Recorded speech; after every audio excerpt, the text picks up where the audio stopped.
and then we get to find individuals in the room. But first, dude, we got some news to talk about. YouTube has their restricted mode, recently implemented, has been filtering out LGBTQ and anything else that falls into that content. Now, not just like offensive material and things that go in too deep on details of things that might be inappropriate for younger audiences or families, but anything, as long as it made a reference to that particular lifestyle. And this restricted mode was put in place to filter things with violence, things with excessive profanity, things that might be offensive to children. You know, on YouTube, you think what could possibly get through besides like World Star videos? Well, if you, I'm saying, to be real, but no, if you Google like certain medical conditions or surgeries and things, you can actually see nudity, you can see graphic content, news, you see all types of violence, and I mean it comes with warnings and disclaimers, but it's available to everybody. And the restricted mode was meant to protect audiences from that. You know, if parents don't want their kids seeing so and so, you know, more sensitive people. But also, I mean, what's offensive about someone who's gay having a video about, well, you know, this is how my day went. This is how, you know, you make a pie. This is how, you know, this is how, you know, I particularly increase my bank loan percentage or some such. You know, any of it was all like filtered out, and they've recently apologized, and they're saying they're actively fixing it now. But like, what does this actually mean? Like, how do these things come across?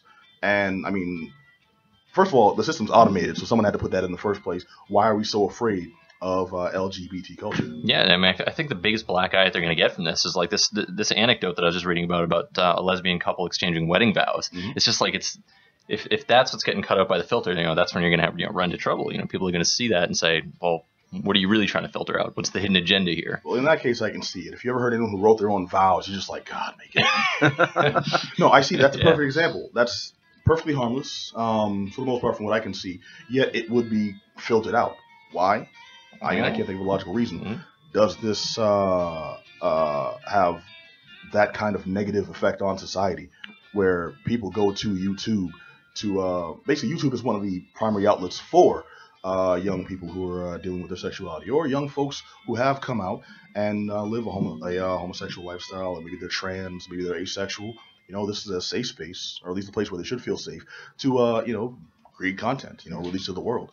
Yeah, and that sort of blurs the lines too. I mean, like there's a one of the things that they brought up in the I don't know, just reading this article right here, is just that specific sex content, whereas like how do you make the divide between educational and lewd? And like that's one of the big things that they reference. It's hard to filter that out because context is everything, you know, and especially in a world where, you know, LGBTQ has more visibility than ever before. It's like, you know, how do you automate something like that to be able to, you know, filter out the stuff that you don't want there, like somebody's graphic, you know, description of their frat boy Friday night, and like, you know, how do you do that? Well, that's one of the points I wanted to touch on, because I myself, I mean, I come from a culture where you're pretty much, it's par for the course growing up with homophobia.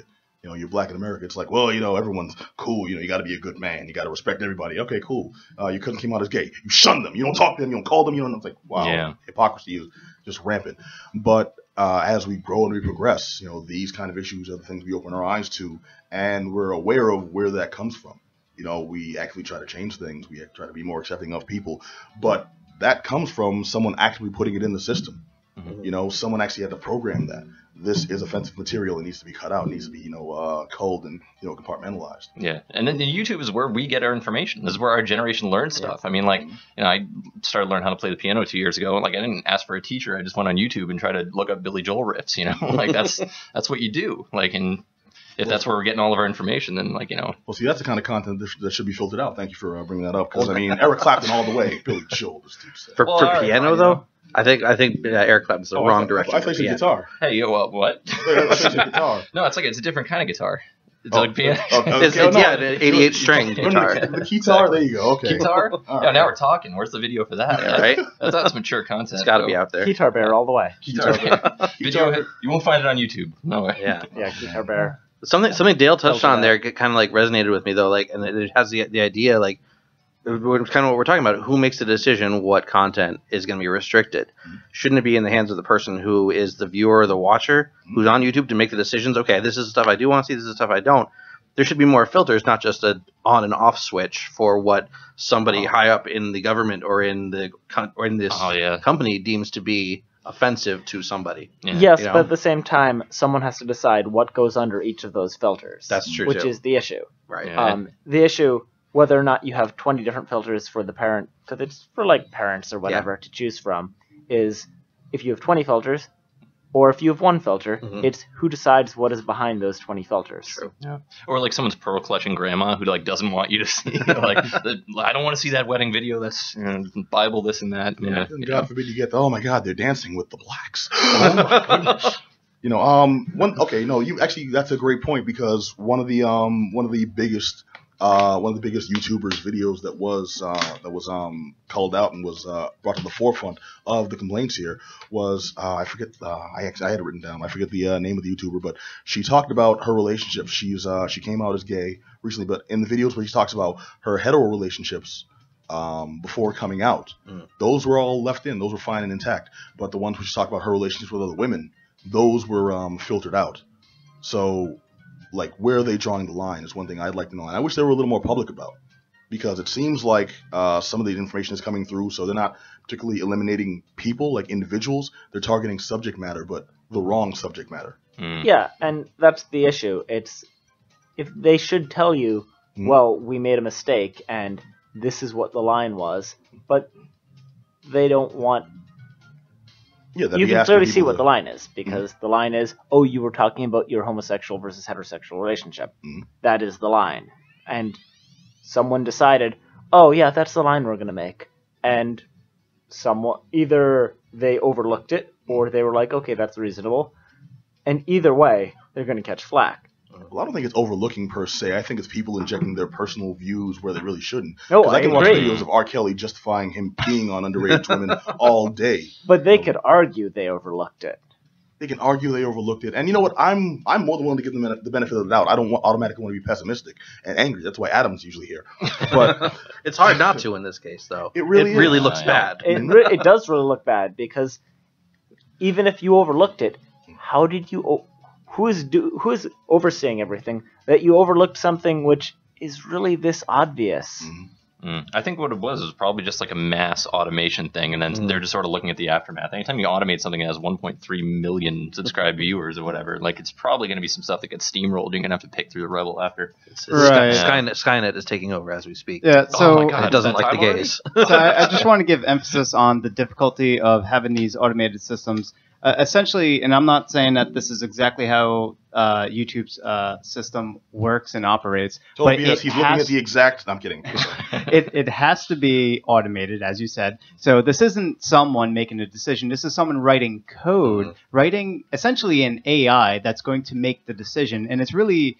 one method would be sort of profiling the content of videos, and part of that profiling can be actually reading sort of the video itself, reading data from that. That's the more complex one, but realistically, it is going to be based on the tags that get associated with things. And what a lot of these things do is they'll take these tags, add certain weights and values and other data to it, and that data will then have other data sort of correlated to it. And it all gets sort of associated with like these points or these sort of currency, this weighted system to it. And it just so happens that one thing got linked to another, and this is me just speculating. I'm not saying that this is what happened. I'm not saying that someone didn't sort of directly target or that they did directly target. I'm just saying that it is really complicated software development, and that certain tags could have gotten linked together in a way that ended up focusing on particular communities like the LGBTQ. Yeah, and I sort of wonder about that too, because like what you're describing, how do you write software that distinguishes between somebody saying, like, using an epithet that they would embrace and say, like, this is me, this is who I am, versus someone else using it in a derogatory context? So one of the ways that you can do something like that is you can have, and a lot of people have been doing this behind the scenes, and this is all big data, and big data is really difficult to get right, is they will have they'll essentially crowdsource the AI. So what they'll do is they'll take sort of the reactions and the decisions that people make as they are browsing through YouTube and making their own things and doing their own likes and dislikes of certain videos, and maybe even leaving comments, and it might even sort of web crawl and sort of look at the comments and take sort of certain keywords from that as well and determine whether or not the video content itself is overall positive or negative or offending or not offending.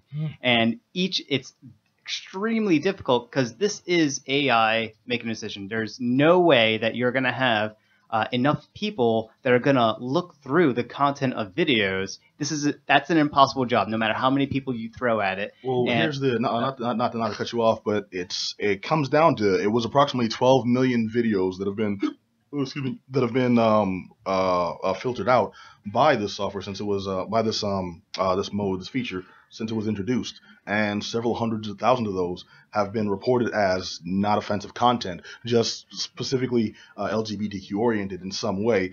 Even videos by regular YouTubers who didn't necessarily have that in their bios, but they were covering some form of content. They were talking about a protest. They were talking about a march. Even that type of information was called out.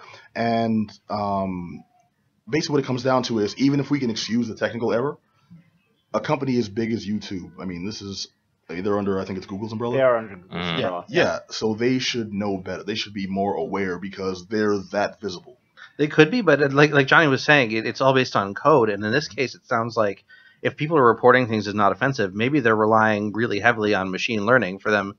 Someone reports something as not offensive. Okay, we'll put this in the database as not an offensive thing, and then gradually the filters will lessen over time as more people report things. Big as LGBTQ. I mean, I can understand that if you start big and you get small. Wait, didn't they? Sorry, didn't they come up with that like Twitter bot that like was taught to be racist and hateful in like 5 minutes flat? Like it wasn't. They didn't teach it. It was the internet. The rolled it into doing that. They opened it up to the entirety of the internet, and because the internet is a horrible place, everyone on the internet who's a horrible person decided, or who just has a interesting sense of humor, decided we're just gonna swear at Twitterbot. It's basically racist cats everywhere. Yeah, what you gotta do. AI, you gotta teach these new Twitter bots to avoid the blacks and the Jews and the gays, and the Mexicans and the Muslims. Really appreciate how my kid looks in this ball cap. But that's been going on for decades. I don't know if anybody else is old enough to remember the aimbot from like 15 years ago. For people like me who had no friends and like to talk to computers, on their AIM like chat. 20 minutes to get bored with AIM. Oh yeah. But those 20 minutes were great. Were amazing. All I remember is trying to enlarge my penis and sell me insurance. So maybe I was having the wrong kind of conversation. I think the right way to look at this issue is that you can't, as a company, no matter how big you are, you can't cover all the corner cases, all of the issues. This is definitely an oversight, right? Mm-hmm. They should be slapped on the wrist for that. But you don't hold it against them after they say they're going to fix it and then they fix it, which they did. Mm-hmm. So at that point you say, okay, it is what it is. They made a mistake, but it wasn't intentional. We don't know. We won't know any more or less than that because someone has to investigate if there is someone that's going to investigate. Right. In terms of it being intentional or not, the company could be like, no, we would never want to do this. And they have one malicious programmer who's like, oh, I could just add this tiny bit of code here, which will filter for these things because I'm an asshole.